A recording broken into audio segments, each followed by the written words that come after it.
Hello everyone. So this is the part 5 on atomic structure, periodic classification and properties of element. तो basically हम लोगों ने अभी तक थॉमसन, डाल्टन और रदरफोर्ड का मॉडल पढ़ लिया। तो अपने इस लेक्चर में हम लोग drawback of atomic model of Rutherford के बारे में पढ़ेंगे। हालांकि एटॉमिक मॉडल ऑफ रदरफोर्ड ने सब कुछ एक्सप्लेन किया था। उन्होंने फर्स्ट टाइम न्यूक्लियस के बारे में बताया था। ओके, उसके बाद उन्होंने बताया कि electrons revolve around the nucleus in a circular path, circular motion के बारे में बताया इलेक्ट्रॉन के, और उस सर्कुलर पाथ को या उन्होंने क्या नाम दिया, ऑर्बिट का नाम दिया।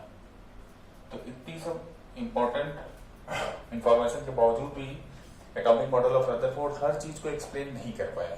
तो बेसिकली उन्हीं को drawback of atomic model of Rutherford कहते हैं, जो अपने बेसिकली हम इस लेक्चर में कवर करने वाले हैं। ठीक है, ओके ओके।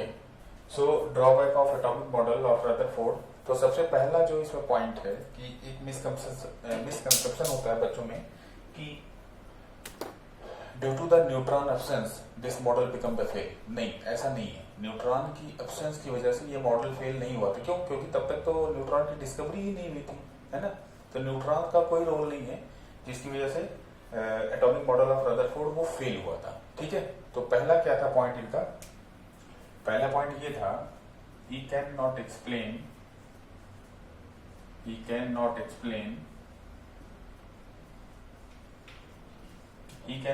या फिर this model can not explain the stability of atom.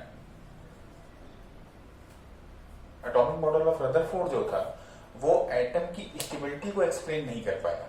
ठीक है, कि एटम जो वो स्टेबल है वो कैसे स्टेबल है। ठीक है, उस चीज को वो एक्सप्लेन नहीं कर पाया।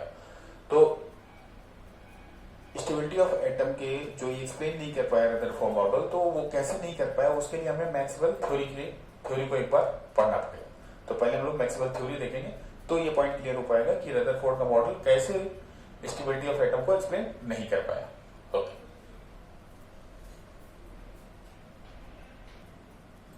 तो बेसिकली मैक्सवेल की थ्योरी हमसे क्या कहती है कि कोई भी चार्ज पार्टिकल अगर वो एक्सीलरेटेड है तो फिर वो एनर्जी को निकालता है और वो अपनी एनर्जी को लूज करता है। ठीक है, सो जो मैक्सवेल की थ्योरी थी वो क्या थी कि एनी एक्सीलरेटेड चार्ज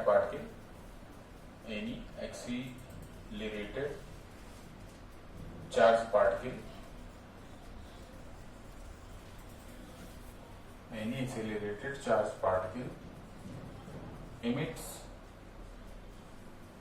रेडिएशन बोले या एनर्जी बोले, emits रेडिएशन,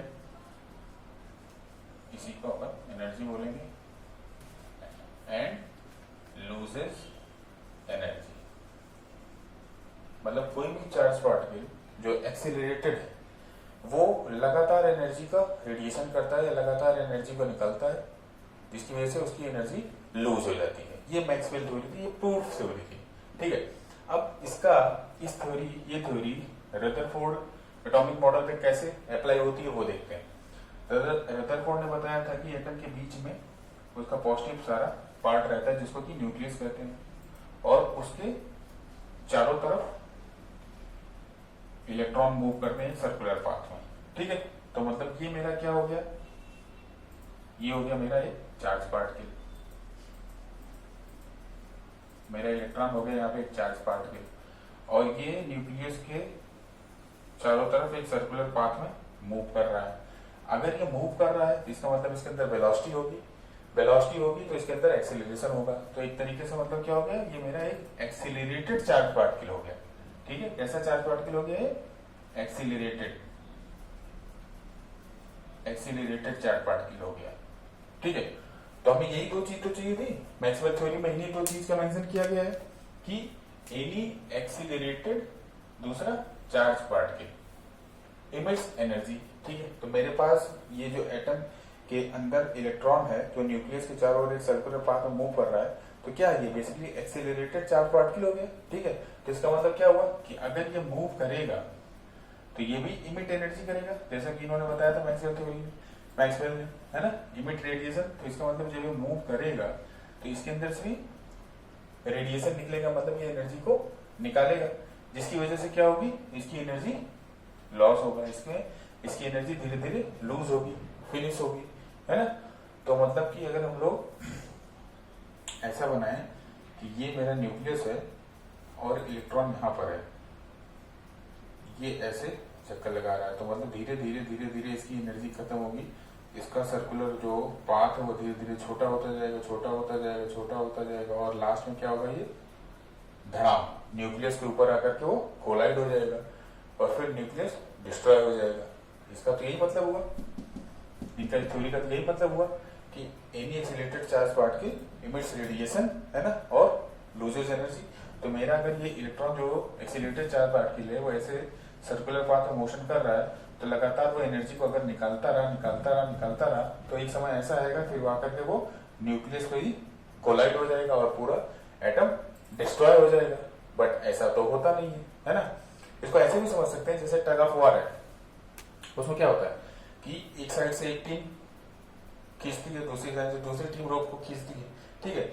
अब एक साइड की जो टीम है उसको अगर हम लोग उनका फूड देना बंद कर दें तो धीरे धीरे क्या होगा, उनके अंदर एनर्जी कम होती जाएगी और लास्ट में कैसी स्टेज आएगी जब उनको इधर वाली टीम एक साथ पूरा खींच लेगी और वो उनके ऊपर ही आ जाएंगे। वैसे सेम कंडीशन यहाँ पे है, अगर इसकी लगातार एनर्जी कम होती रही इस इलेक्ट्रॉन की, एक समय ऐसा आएगा कि ये न्यूक्लियस इसको अपनी तरफ खींच लेगा और ये दोनों कोलाइड हो जाएंगे और एटम डिस्ट्रॉय हो जाएगा। लेकिन ऐसा होता तो नहीं है, तो इस चीज को एक्सप्लेन नहीं कर पाए वो कि एटम स्टेबल कैसे है। ये पहला पॉइंट है। अब ये ज्यादा क्लियर होगा कि ही can not explain the stability of atom. तो मेरा फिर एटम स्टेबल कैसे है, उस चीज को atomic model of Rutherford explain नहीं कर पाए, मतलब रदरफोर्ड उसको एक्सप्लेन नहीं कर पाए कि आखिर ये इस पे आकर के कोलाइड तो करता नहीं, क्यों नहीं करता है।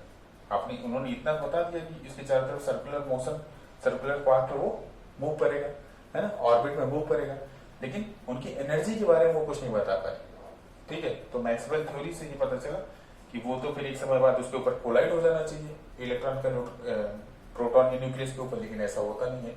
So he can not explain the stability of atom. दूसरा देखते हैं क्या है।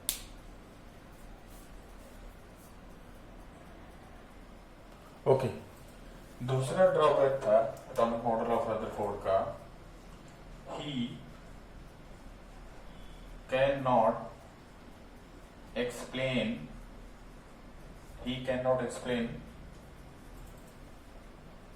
लाइन स्पेक्ट्रम को ये एक्सप्लेन नहीं कर पाए, या फिर इसी को क्या बोलते हैं, और discrete spectrum,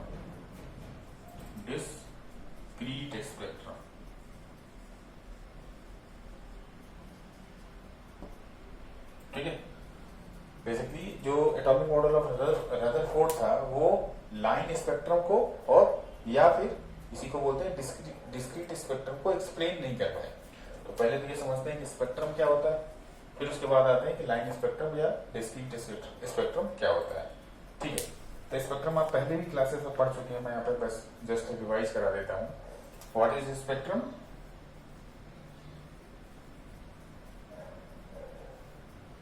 When light pass through the prism, it divide into 7 colors, है ना। When light passes या pass through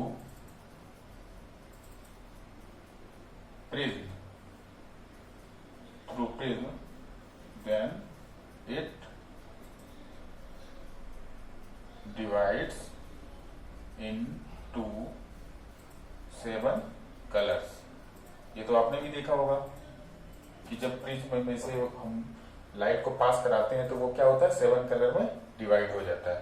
सपोज अगर ये हमारा प्रिज्म है और यहाँ से व्हाइट लाइट गिर रही है इसके ऊपर, तो जब ये बाहर निकलती है तो 7 कलर में डिवाइड होकर के निकलती है स्क्रीन पे, ठीक है। 7 कलर में डिवाइड होकर के आती है नहीं। क्या होते हैं कलर वो आपको पता ही, बेबी और, ठीक है, वायलेट होता है, इंडिगो होता है, ब्लू होता है, ऑरेंज होता है ना, रेड होता है। तो इसी प्रोसेस को हम क्या बोलते हैं, इसी प्रोसेस को हम बोलते हैं स्पेक्ट्रम।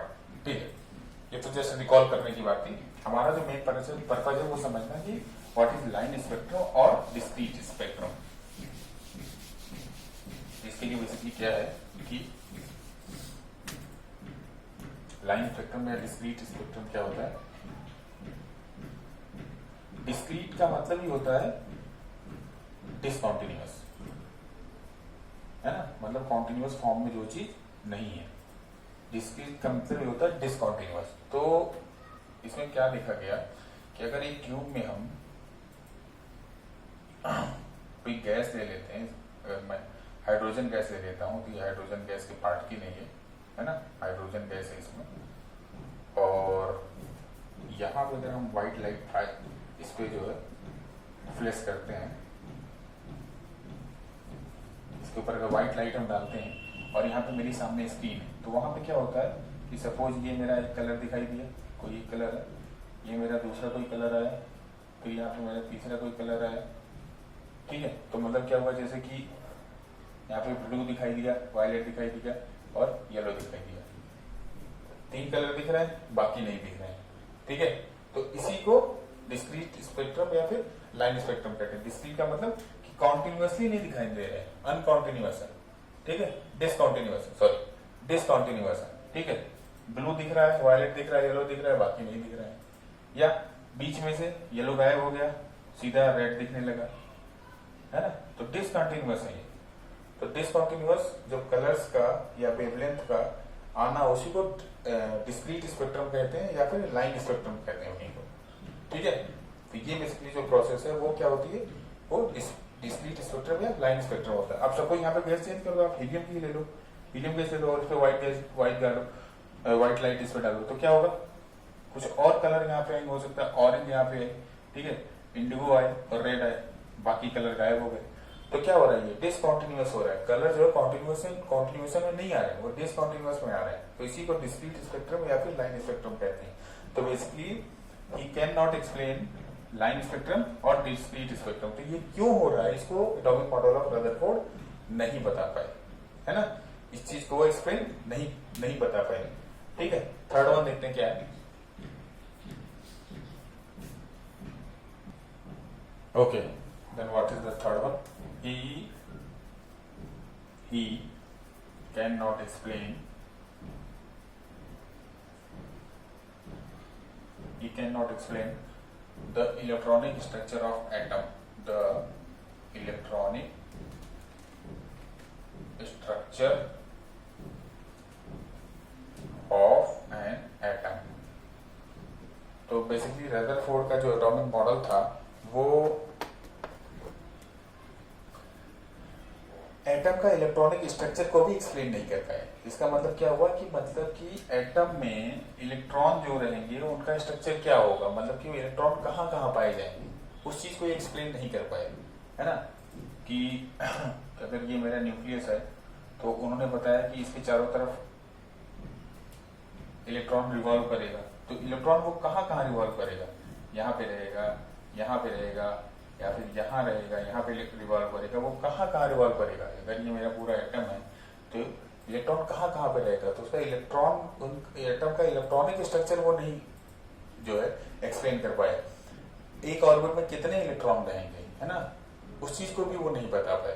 तो बेसिकली यही थी उनके मेजर ड्रॉबैक्स थे जो एटॉमिक मॉडल ऑफ रदरफोर्ड में वो एक्सप्लेन नहीं कर पाए। तो पहला क्या था, ही can not explain the stability of the atom, atom stable कैसे है, क्यों इलेक्ट्रॉन जो है न्यूक्लियस के ऊपर जाकर के नहीं गिर जा रहा है, कोलाइड क्यों नहीं हो जा रहा है, क्यों नहीं जो हमारा न्यूक्लियस है वो इलेक्ट्रॉन को अट्रैक्ट क्यों नहीं कर लेता है, दोनों कोलाइड क्यों नहीं हो जाते हैं, उस चीज को नहीं एक्सप्लेन कर पाए। दूसरा, ही can not explain the line spectrum और डिस्क्रीट स्पेक्ट्रम, इसी को बोलते हैं ना, और डिस्क्रीट स्पेक्ट्रम।